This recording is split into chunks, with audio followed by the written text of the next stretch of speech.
Welcome back to On the Roll with Matt. Lately, one of my current courses, Understanding Trauma, has been making me reflect on disability in a way I honestly have not fully put into words before. A lot of people think trauma only comes from the original diagnosis, or from being born with a disability, or from one life changing moment.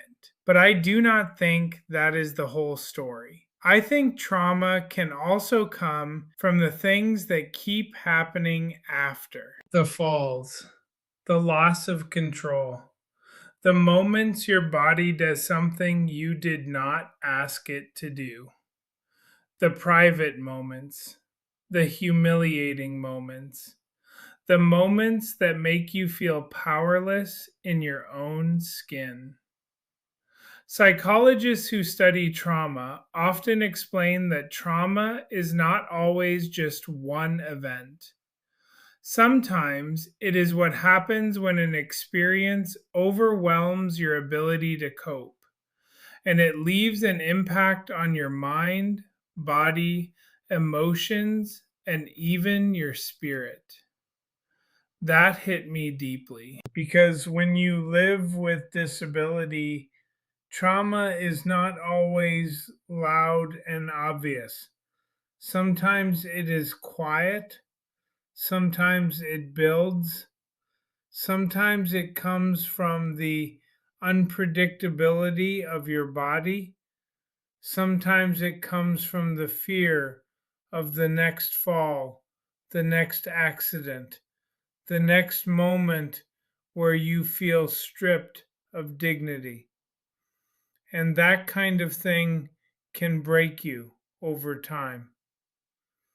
I know for me, when I first started having more issues with falling or having moments in the bathroom that made me feel embarrassed and defeated, I was insanely hard on myself. I did not meet those moments with grace. I met them with anger, with shame, with frustration, with that inner voice that says, "What is wrong with you?" And looking back now, I can see that a lot of that was a trauma response, not weakness, not lack of faith, not me being dramatic, a trauma response. Because when something happens again and again that makes you feel unsafe, exposed, or out of control, your mind and body start reacting before you can even think clearly. You tense up, you panic, you brace yourself, you expect the worst. And sometimes the emotional reaction becomes bigger than the moment itself because it is connected to every other moment that came before it. That has taken me years to understand. And honestly, it has taken me years to change how I respond. Now, when something happens, I try my best to slow down.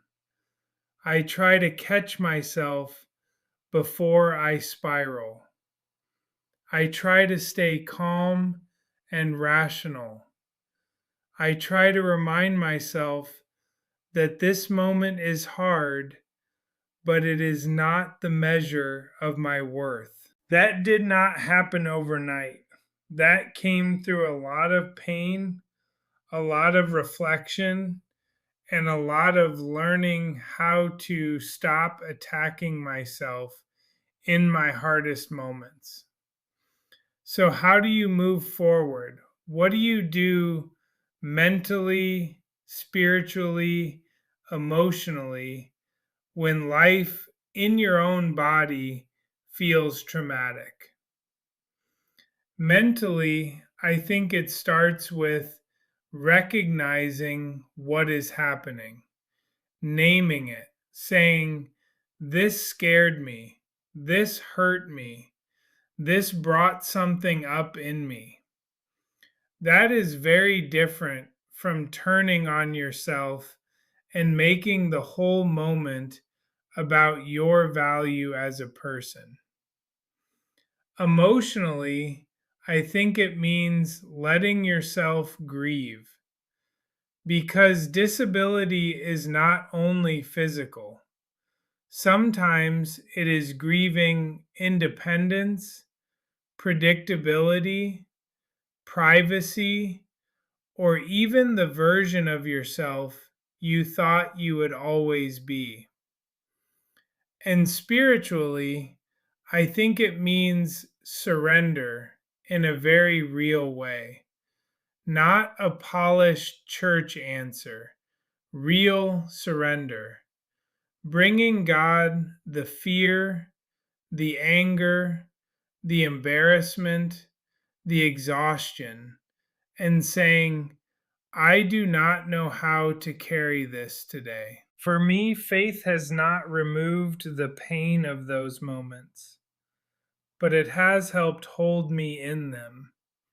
And maybe that is part of healing, not pretending it does not hurt, not pretending you are always strong, but learning how to respond with truth, with compassion, and with steadiness instead of shame. So, yes, I do think disability related moments can be trauma related. Not every hard moment becomes trauma, but when something keeps shaking your sense of safety, dignity, or control, it makes sense that it leaves a mark. And I think more of us carry that than people realize. So maybe the question is not just, how do I stop feeling this way? Maybe the better question is, how do I care for myself when this happens? How do I stay grounded? How do I stay kind to myself? How do I keep moving forward without letting these moments define me? That is something I am still learning. But I do know this: you are not weak because it affects you. You are not broken because it hurts. And you are not failing because some moments hit deeper than others.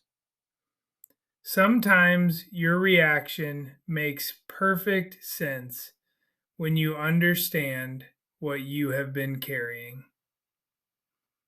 Thanks for coming back. Please like the video, comment on this video, maybe share something you want me to talk about, and share this video with someone who may need it. See you next time.